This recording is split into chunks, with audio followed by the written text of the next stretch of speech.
Special summary revision 2025 హేతుబద్ధత కలిగి ఉండాలని జిల్లా కలెక్టర్ పి ప్రశాంతి పేర్కొన్నారు.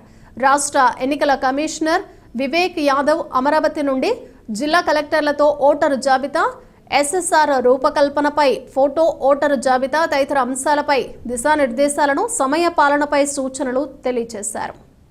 ఈ సందర్భంగా నియోజకవర్గాల ఎన్నికల రిటర్నింగ్ అధికారులతో కలెక్టర్ పి ప్రశాంతి మాట్లాడుతూ 2025 జనవరి 25న నిర్వహించే జాతీయ ఓటరు దినోత్సవం సందర్భంగా 18-19 ఏళ్ల మధ్య కొత్తగా ఓటరుగా నమోదు అయ్యే ఓటర్లకు ఎపిక్ కార్డులు పంపిణీ చేసే విధంగా ఇప్పటి నుంచే ఓటరు జాబితా రూపకల్పనలో హేతుబద్ధత కలిగి ఉండాలని ఆదేశించారు. ప్రతి ఏటా 4 పర్యాయాలు ఓటర్ల జనవరి 1, ఏప్రిల్ 1, జూలై 1, అక్టోబర్ 1 తేదీల్లో కొత్తగా 18 ఏళ్లు నిండిన వారి పేర్లు ఓటర్గా నమోదు చేసుకున్నట్లు తెలిపారు. ఎస్ఎస్ఆర్ 2025లో భాగంగా ఆగస్టు 20 నుంచి అక్టోబర్ 18 వరకు బిఎల్ఓలు ఇంటింటి verification చేపట్టాలన్నారు.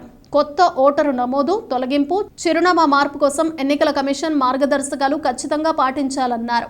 ఆర్ఓలు Ketan Garg, Ashutosh Srivastav, G Narasimhulu, KL Shivajyothi, ఎం మాధురి, రమణ నాయక్, సరళ, వందనం తదితరులు పాల్గొన్నారు.